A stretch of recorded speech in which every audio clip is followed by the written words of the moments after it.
tal? ¿Cómo están? Bienvenidos una noche más aquí a 8 Magazine Segovia. En el día de hoy contamos con temas como, por ejemplo, la primera semana de cine internacional de Cuéllar o la próxima obra de teatro que se estrenará en el Teatro Juan Bravo, entre otros temas. También hablaremos de Halloween, pero no queremos desvelarles mucho porque después de un anuncio, continuamos.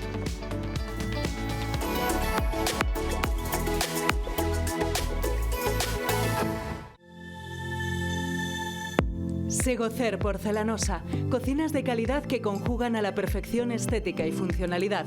Son la ecuación perfecta, originales combinaciones que consiguen plasmar las últimas tendencias, creando un ambiente armónico. Consiguen conjugar los recursos prácticos y la funcionalidad con los mejores materiales y acabados, pero nunca dejando de lado el estilo, la elegancia y el diseño en continua evolución. Porcelanosa, productos de alta calidad, tecnología y diseño avanzado. No se equivoque, tenemos precios adaptados a cualquier presupuesto, con la calidad que nos caracteriza. Pregunte sin compromiso, financiamos su proyecto. Le invitamos a visitar nuestra amplia exposición y a disfrutar ahora de nuestras promociones especiales. Le esperamos en San Rafael El Espinar, carretera de Madrid-La Coruña, kilómetro 64. Y en Segovia, en José Zorrilla 134. Segocer Porcelanosa, hacemos su sueño realidad. Ella pensaba: ya no hay viento, ni cataratas de lágrimas mojando los sueños, ni canciones, ni un poquito de luz cuando me miro al espejo, ni sale la luna, pero la luna sale, y sale porque vuelve a soplar el viento, porque se secan las cataratas que mojan los sueños, porque vuelve a sonar las canciones, porque se enciende esa poquita luz que le regala el espejo, y sabe que el reflejo del pasado le acompaña en silencio, y sabe que algún día, cuando todo sea noche, volverá a volar por los caminos mirando las luciérnagas traviesas que inundan el cielo.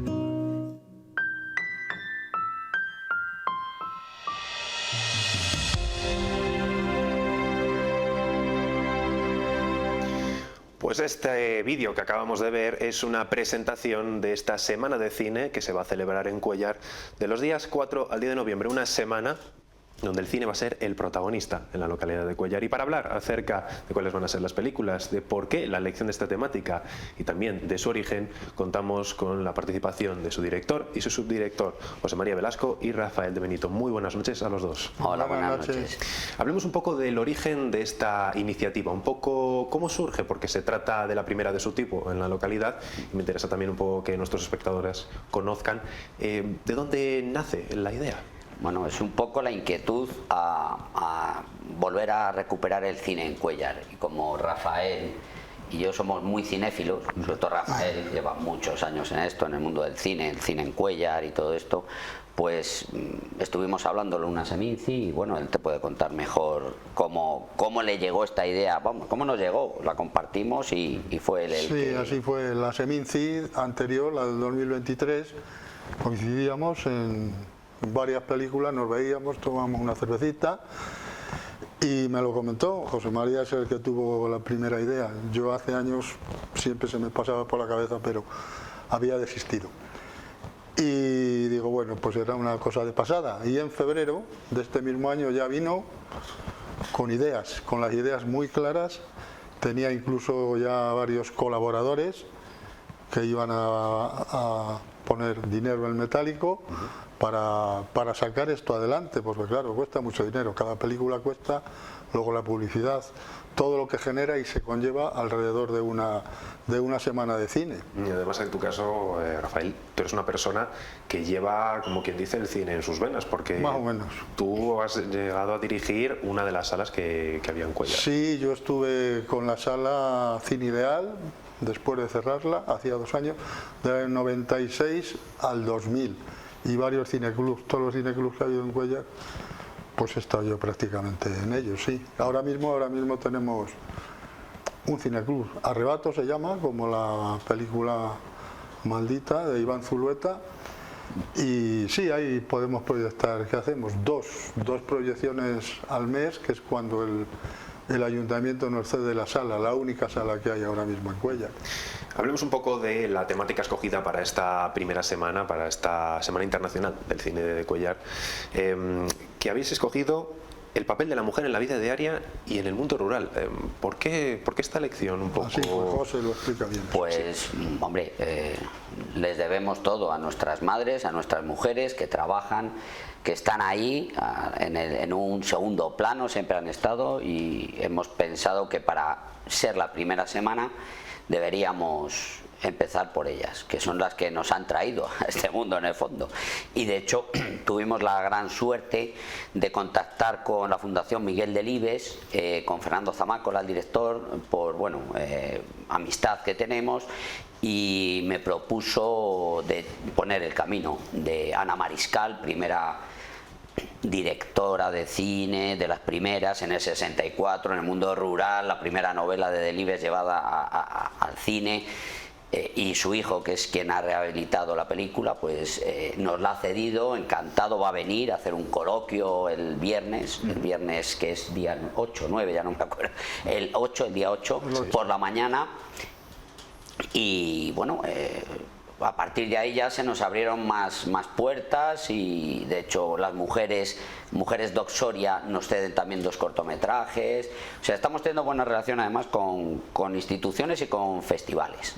Además que esta iniciativa cinematográfica que presentáis, va a proyectar o va a traer a Cuéllar no solo películas españolas, sino también británicas, italianas y francesas. Hablemos un poco de esas proyecciones, un poco por qué su elección. Entiendo que todas están enmarcadas dentro de esa temática de la mujer rural que hablábamos ahora, pero un poco hablemos de algunas así que podamos destacar para que también los espectadores pues puedan conocer un poco cuáles van a ser, aunque lo hablaremos luego donde pueden consultar esa información. Pero bueno, hablemos de algunas de esas proyecciones.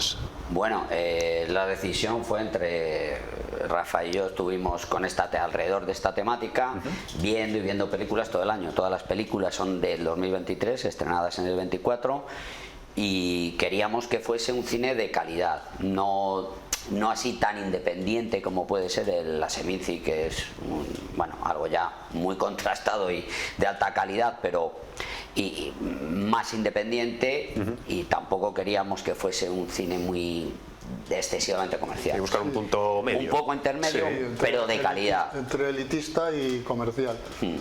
Y creo que aquí hemos dado un poco la clave con las películas tanto españolas como extranjeras.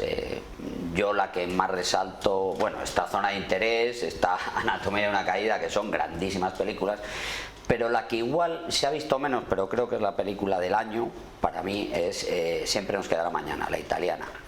Es una película que habla mucho de las mujeres, no es en un pueblo en sí, es a las afueras de Roma, en una barriada, por decirlo de una manera, y ahí es donde se gesta pues muchas cosas importantes que empiezan a generar las mujeres en aquel año. En tu caso, Rafael, ¿concuerdas un poco también con en que esta es una de las películas que a lo mejor destacaríamos un poco sobre todo? Y además hemos decidido que fuera la última para que el público se quede con un gran sabor de boca de ella. Para hacer un buen cierre a sí, esta porque semana. Otras, como ha comentado José, Anatomía de una Caída, que fue premiada en Cannes, Zona de Interés, que también fue premiada en los Oscars, y hay varias, sí, pero bueno.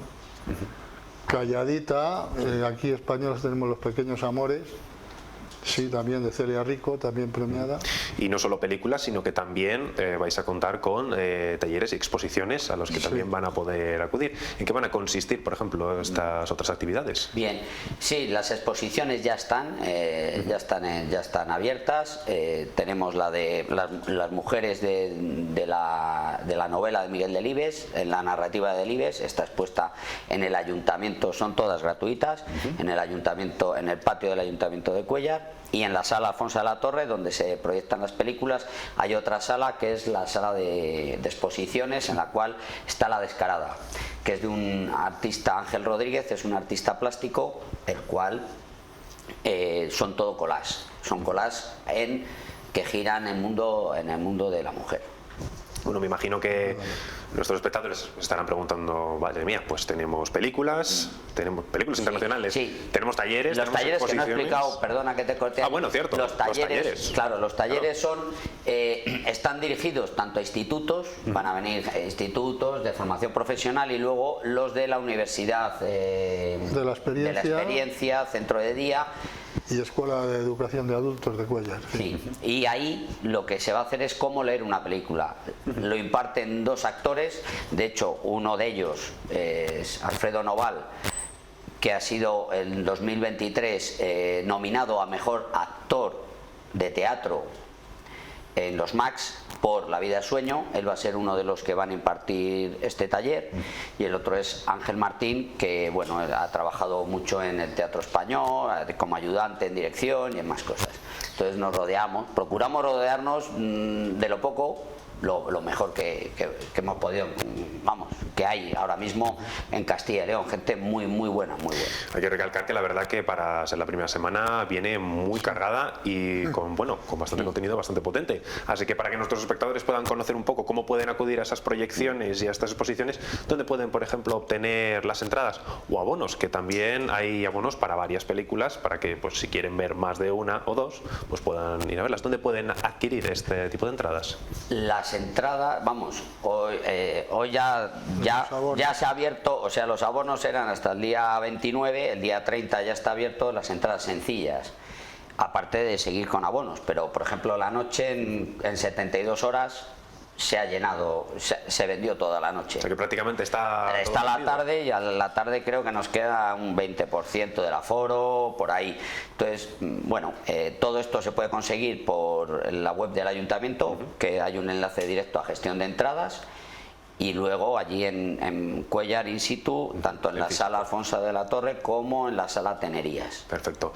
Pues teniendo esa información, que estoy seguro que nuestros espectadores la van a agradecer, porque así, pues mira, si se encuentran en Cuéllar, tienen la oportunidad de ir a ver cine internacional, y si se encuentran en cualquier otra parte de la provincia, pues ya tienen una excusa para poder acercarse a disfrutar del cine en Cuéllar. Así que muchísimas gracias a los dos por contar con vuestra presencia. Gracias. Contarnos acerca de esta primera semana de cine.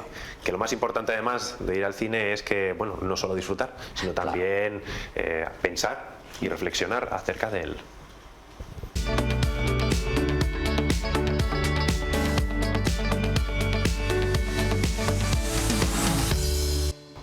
Continuamos ahora con teatro, y es que Saltatium Teatro va a presentar este próximo 1 de noviembre en el Teatro Juan Bravo su obra No decir, un nuevo montaje, y para hablar de ella pues tenemos a sus dos protagonistas, o por lo menos a quienes se van a dedicar a preparar esta obra para los espectadores, Sergio y a Gustavo. Muy buenas noches a los dos. Buenas noches. Me gustaría hablar un poco del personaje que habéis escogido, porque me comentaba Sergio antes que se trata de un monólogo.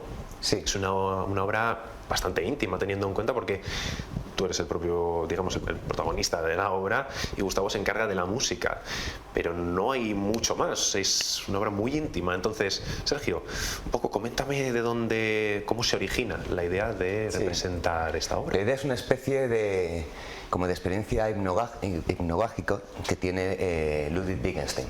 Wittgenstein es el protagonista de la obra, ¿no? Wittgenstein es un personaje muy peculiar en cuanto a su personalidad, en su momento histórico, etc. Pensemos que, por ejemplo, pues era alguien muy rico, venía de una familia de las más ricas de Europa en ese momento, ¿no? Ocurría entonces que los ricos tenían la cultura como emblema, algo que quizás se ha perdido. No tenemos más que pensar en Elon Musk o en Zuckerberg, o viniendo de estas tierras, pues lo mismo, ¿no? Es decir, el dinero ya no es sinónimo de cultura, pero entonces sí. Entonces quiero decir, era alguien rico, era alguien muy culto, y también alguien superdotado intelectivamente. Realmente tenía un cerebro privilegiado. De hecho, se relacionó con los grandes de la época, como pueda ser Turing o como pueda ser Bertrand Russell, etcétera, y todos coinciden que el cerebro de Wittgenstein pues era muy especial. Y luego pues una personalidad muy atormentada también, O sea, todo eso no le daba la felicidad, era muy atormentado y por lo tanto pues es un personaje con mucho misterio todavía a día de hoy y con mucho interés, ya digo, como representación de una época, como una de las figuras capitales de la historia de la filosofía moderna, donde él abre la puerta a la mayor parte de recorridos de la filosofía hasta el día de hoy, ¿no? Abre ahí las compuertas y se ha avanzado por ahí. Y bueno, nosotros lo que hemos cogido es un momento particular. De hecho, la obra consiste precisamente en ver si podemos retratar un instante, sin pasado ni futuro, ¿no? ¿Cómo podemos hablar de un instante sin que evolucione el tiempo? Por eso digo que, de algún modo, es casi como si estuviese en su cabeza, o nos vamos a meter en su cabeza en un momento determinado de su vida, ¿no? Y que puede estar cruzándose en su mente, ¿no?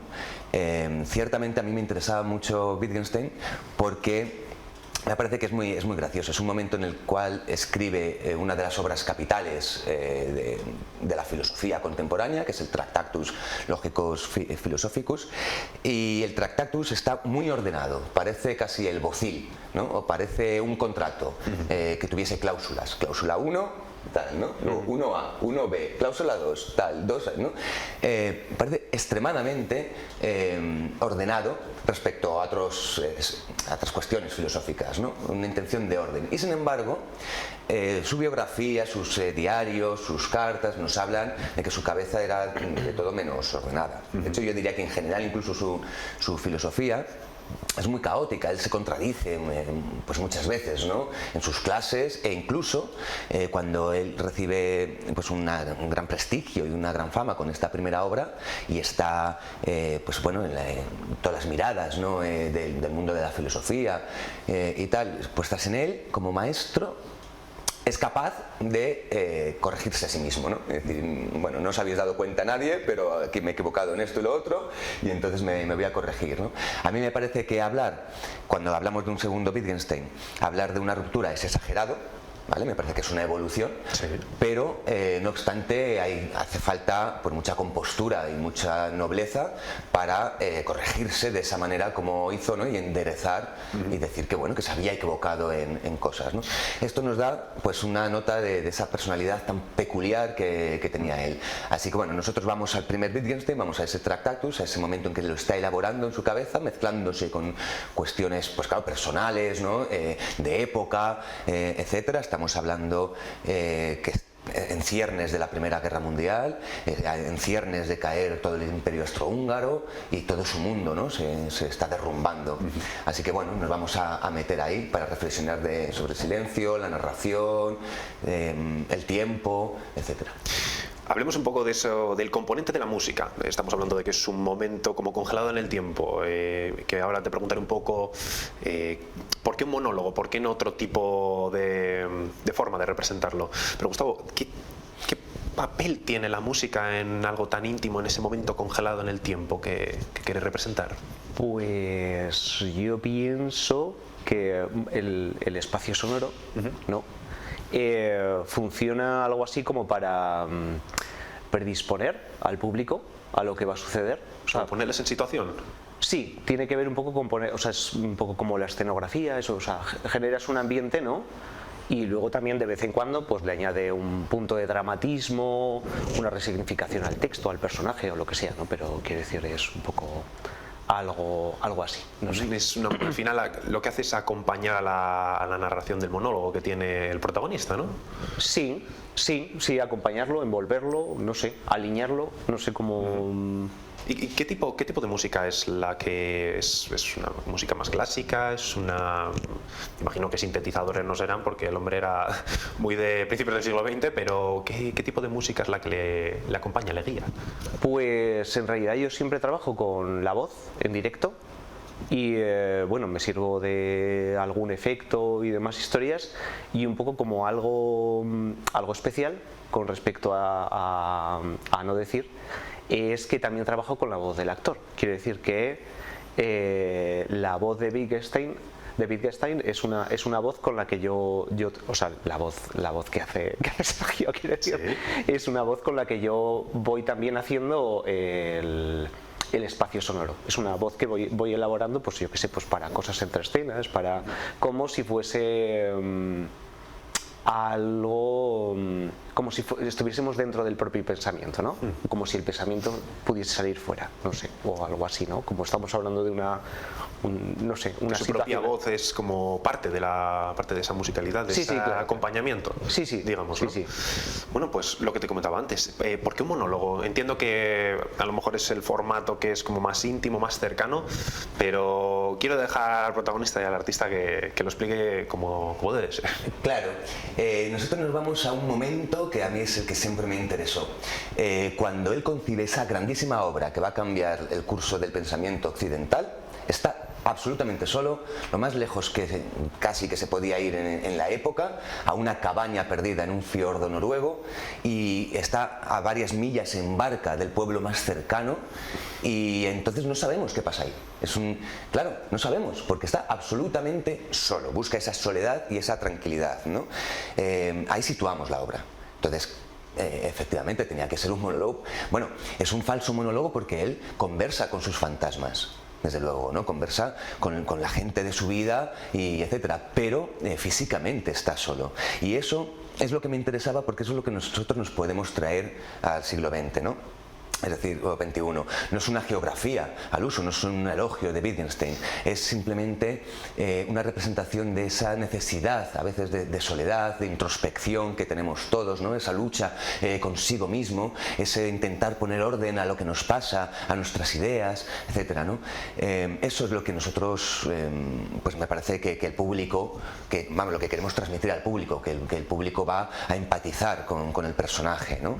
Porque si no, por otra parte sería muy difícil. Estamos hablando de que era un genio, y bueno, pues quién es un genio como para empatizar con él, ¿no? Pero tiene esa parte de humanidad, y ya digo, la soledad está muy presente, esa búsqueda de soledad como una manera pues de enfrentarse a sí mismo, de autoconocimiento, ¿no? O sea, extraer lo que tú me comentas, un genio, para que la gente entienda un poco qué es lo que podía estar en esos momentos pasando por su mente. Me comentabas al principio que era una persona que realmente era muy caótica, que se contradecía muchas veces, pero que luego en esta obra, en el Tractatus, tiene como todo súper organizado. Es una dualidad que se muestra, que se ve en esta obra. Sí, yo creo que sí. De hecho, nosotros hasta hacemos un guiño al Tractatus, intentando numerar incluso, ¿no? Su pensamiento. De ahí hay mucha enumeración, 1, 2, tal, ¿no? Como por aquí voy, pero eso al final, como pasa en el Tractatus, ¿no? Ocurre que vuelve sobre sí mismo, que hay pasos atrás, es decir, una enumeración nos daría una sensación de narratividad, de que la cosa avanza, ¿no? Pero ¿qué ocurre si de repente pues no estoy avanzando, estoy yendo otra vez al 1, estoy yendo más atrás, no he entrado en un jardín, ¿no? Yo creo que además todos pensamos así. Cualquier pensamiento, por muy profundo, metafísico que intentemos hacer, se nos va a cruzar con si hemos ido a la compra o si tenemos hoy que llamar a fulanito, ¿no? Y tal, ¿no? O sea, nuestra cabeza funciona así. Pues es lo que, y más hoy en día, incluso, ¿no? Porque el multitask, la multifunción constante que tenemos, pues aún más, ¿no? Te va todo tan rápido muchas veces. Tan rápido. Pues entonces, yo creo que es un poco esa sensación, ¿no? Y esa reflexión. Y también la cuestión de qué podemos saber. Realmente es lo que él se pregunta, ¿no? ¿Qué puedo saber de mí mismo? En primer momento, ¿no? Es decir, realmente, ¿qué sé de mí? ¿Quién soy yo? ¿No? Y luego, ¿qué puedo saber del mundo? No es una pregunta que se haga exclusivamente Wittgenstein, claro, son preguntas filosóficas que ya tienen su tradición, ¿no? Pero él es muy contundente y muy radical en esas preguntas, tanto en su filosofía como aplicadas a sí mismo, que era muy estricto consigo mismo, ¿no? Muy riguroso con todo lo que hacía. Perfecto, pues con esa, yo creo que al final ese punto de vista, esa reflexión, yo creo que es con lo que un poco, me imagino que es lo que queréis transmitir también a los espectadores que acudan ese 1 de noviembre a ver esta obra al Teatro Juan Bravo. Así que nada, muchísimas gracias a los dos. Espero que a la gente les haya interesado este personaje, su historia, porque es cuanto menos peculiar. Además, en un formato de un monólogo muy íntimo, donde música y la voz del protagonista son los que guían un poco esa trama. Así que muchísimas gracias a los dos. Muchísimas gracias. Y nosotros pues continuamos con más temas y más reportajes y más información.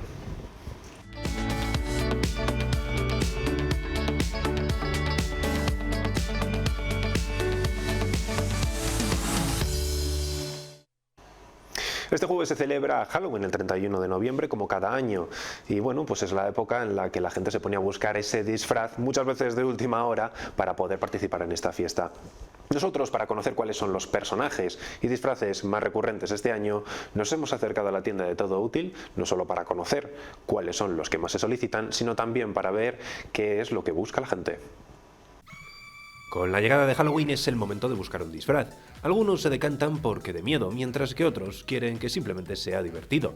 Las inspiraciones cada año nacen muchas veces de las películas o series que vemos en la televisión o en el cine. Bueno, la verdad es que siempre nos piden disfraces de los que ven en la tele, de series nuevas. Nosotros no tenemos ese tipo de disfraces, sí que recomendamos manualidades porque tenemos goma eva, tenemos todo tipo de accesorios. Nosotros los que tenemos son los clásicos, los de toda la vida, vampiros, telarañas, demonios, de zombies.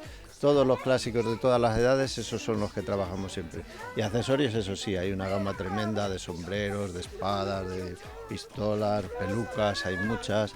Luego además tenemos todo tipo de maquillaje, todo tipo de complementos para el pelo, etcétera. O sea que al final, pues bueno, el que quiera salir de aquí disfrazado no vas a lo mejor a ser justo el disfraz del personaje que quiera, pero se va a parecer mucho. ¿Y quiénes son los que más celebran esta festividad? ¿Cuáles son los personajes que se suelen pedir? Halloween no es como carnaval, es una campaña un poco más de niños, jóvenes, adolescentes, etcétera. También universitarios vienen mucho.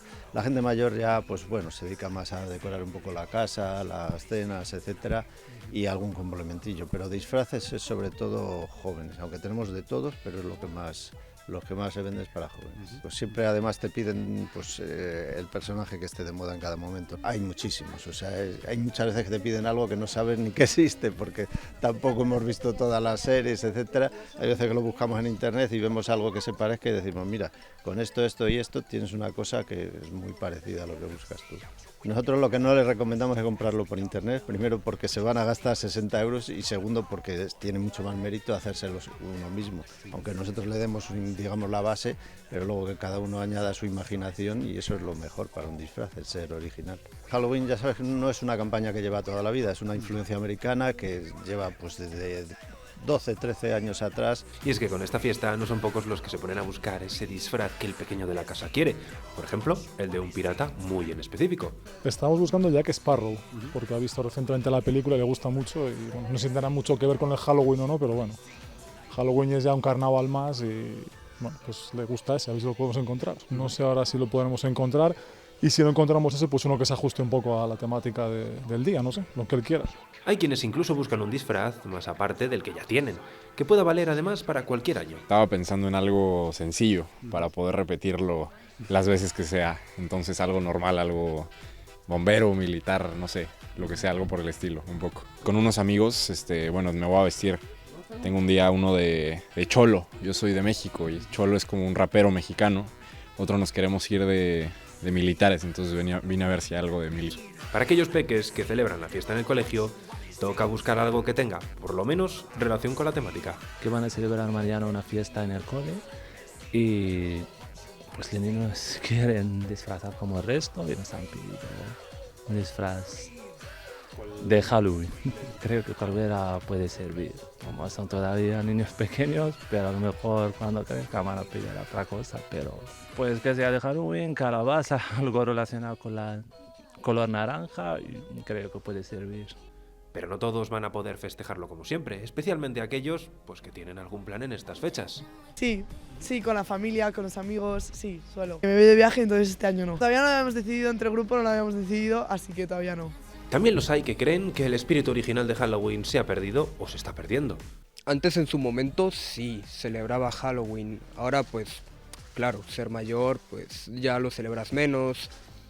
Bueno, si tuviera, por ejemplo, un grupo que diría, oye, vamos a disfrazarnos, a hacer algo, ir a Madrid y así, sí, estaría bien disfrazarse, algo divertido. Halloween supuestamente trata de terror, ¿sabes? Y la gente ahora se disfraza de cualquier cosa.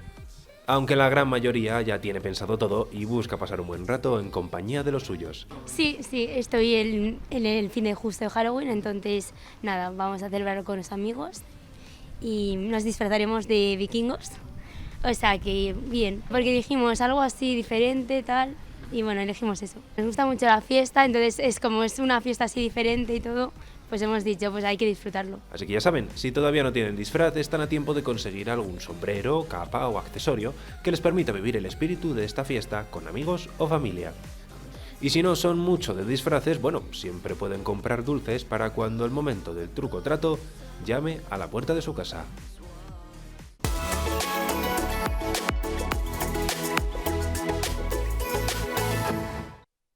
¿Eres agricultor y necesitas un taller de confianza para tu maquinaria agrícola? En Euromaster La Unión somos especialistas en todo tipo de neumáticos agrícolas, de pequeño y de gran tamaño. Y lo más importante, contamos con un servicio de urgencias 24 horas. Nuestro equipo de expertos estará allí cuando más lo necesites, brindándote soluciones rápidas y eficientes. No dejes que una avería detenga tu producción. Contacta con Euromaster La Unión y disfruta de nuestra asistencia especializada.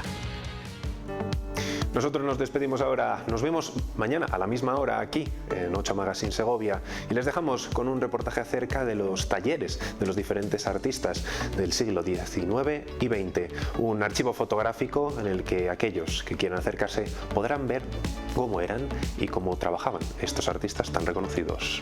Nos vemos mañana a la misma hora. Un saludo.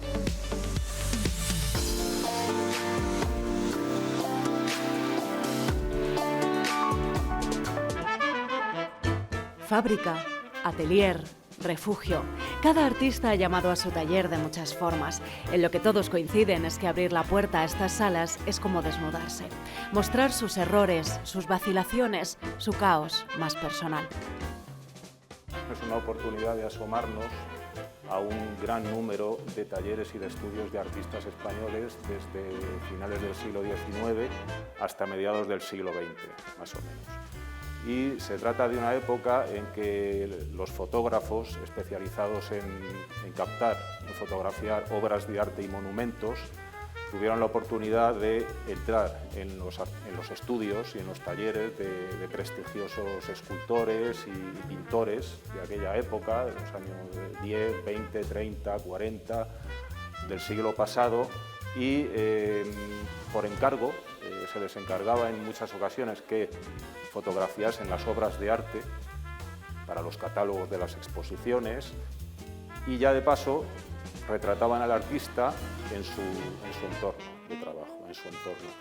Y eso es algo que hacían en unas décadas en que transportar el material fotográfico, las cámaras, los negativos que eran en placa de vidrio no era tan fácil ni tan cómodo como pueda ser hoy día o como fue ya en la segunda mitad del siglo XX, lo cual les da un valor añadido a estas fotografías que muestran con una nitidez extraordinaria multitud de detalles humanos, materiales, artísticos, son un auténtico documento social de toda una época en España.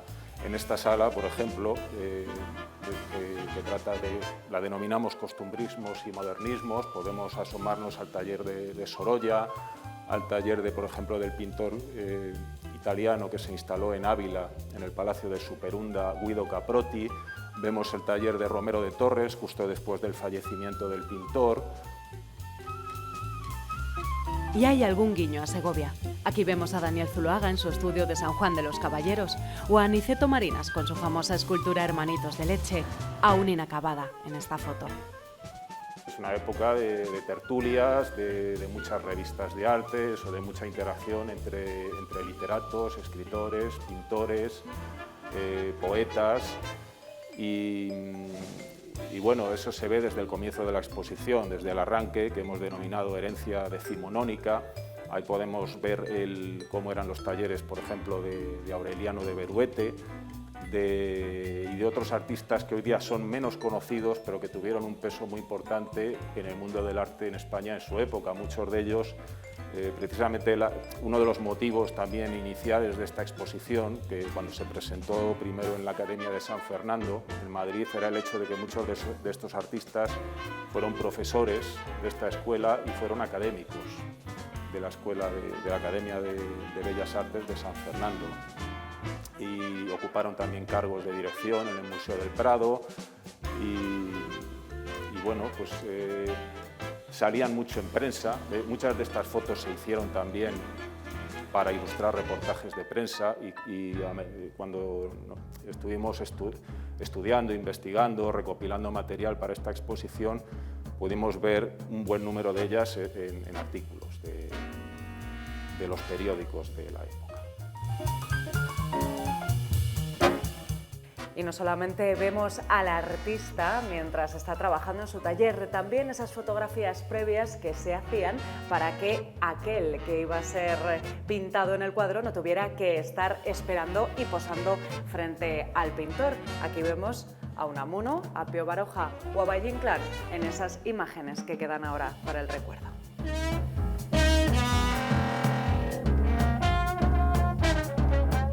Tras El Objetivo, Mariano y Vicente Moreno, Ruiz Bernacchi, Conde de Polentinos o Cabré, artistas de la imagen que supieron captar la personalidad de cada personaje, entre los que hay también mujeres pioneras del arte.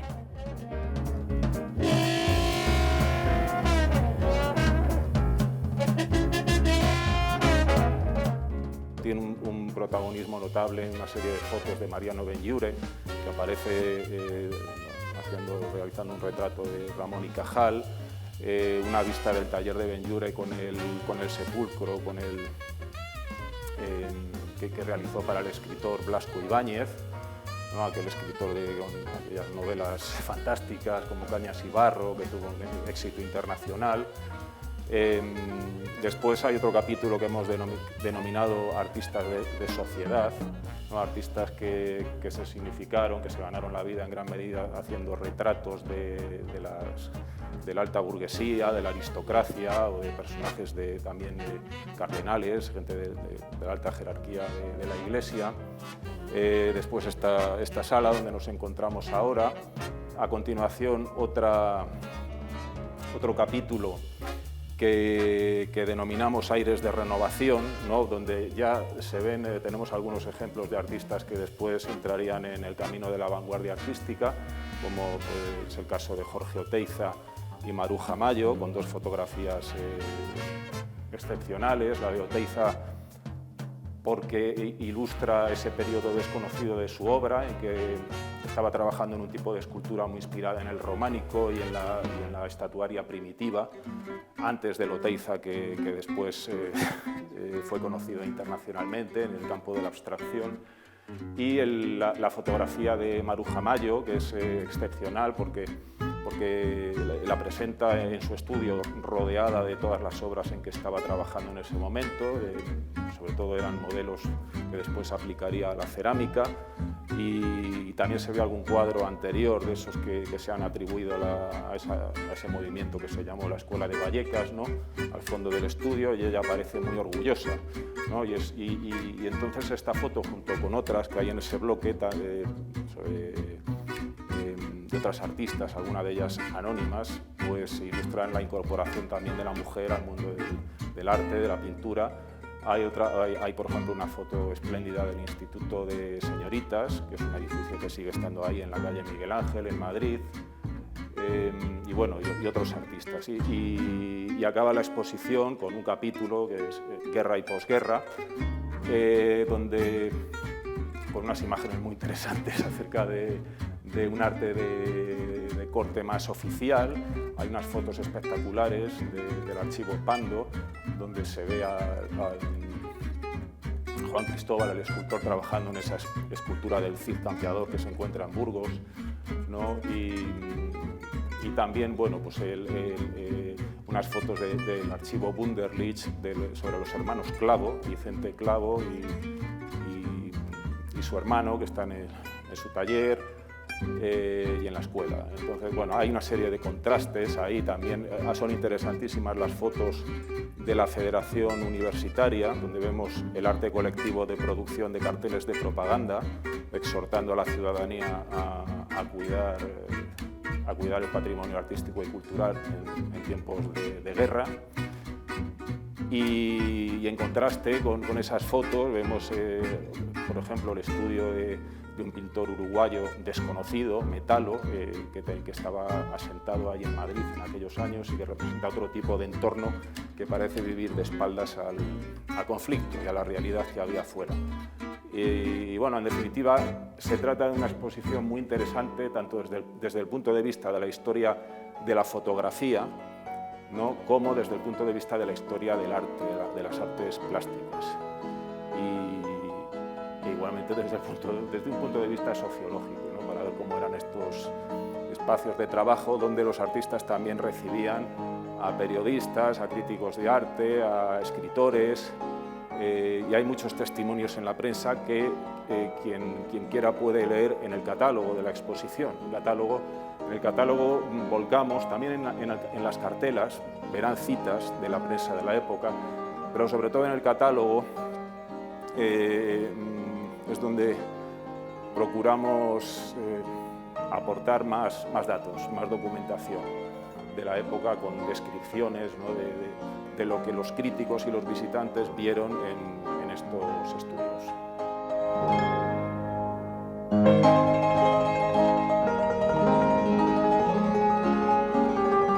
Lo que va a ver aquí el público son positivos modernos, que están hechos a partir de una digitalización muy cuidadosa de los originales, de los negativos, la mayoría en placa de vidrio, que se encuentran archivados y guardados en el Instituto del Patrimonio Cultural de España, allí en Madrid, que son unos archivos riquísimos para entender la historia y el patrimonio de España en el siglo XX. Se inauguró la primera vez en 2017, allí en la sala de exposiciones temporales de la Academia, en la calle Alcalá, en Madrid, y después ha sido solicitada en Santander, el Centro de la Imagen que hay allí en Santander, estuvo también en el Museo Nacional de Cerámica y Artes Suntuarias en Valencia, ha estado en salas de, si no recuerdo mal, de la Diputación de allí de Badajoz y en Cáceres, en La Rioja también ha estado, estuvo en la Escuela de Patrimonio de Nájera, también recuerdo que la montamos allí, y en algún otro sitio que ahora no recuerdo, y el año pasado, estuvo recientemente también en una localidad allí en Castellón, me parece. Lo que pasa es que allí fue Isabel, no fui yo, en un sitio muy vinculado a Benlliure, a Mariano Benlliure. Y el año pasado la solicitaron en Ljubljana, en la Galería Nacional de Ljubljana, en Eslovenia, y allí fuimos a presentarla. Una pista más, en estas 90 fotos hay otros detalles segovianos, pero no se lo vamos a mostrar aquí. Para descubrirlos tendrán que entrar en el taller del artista.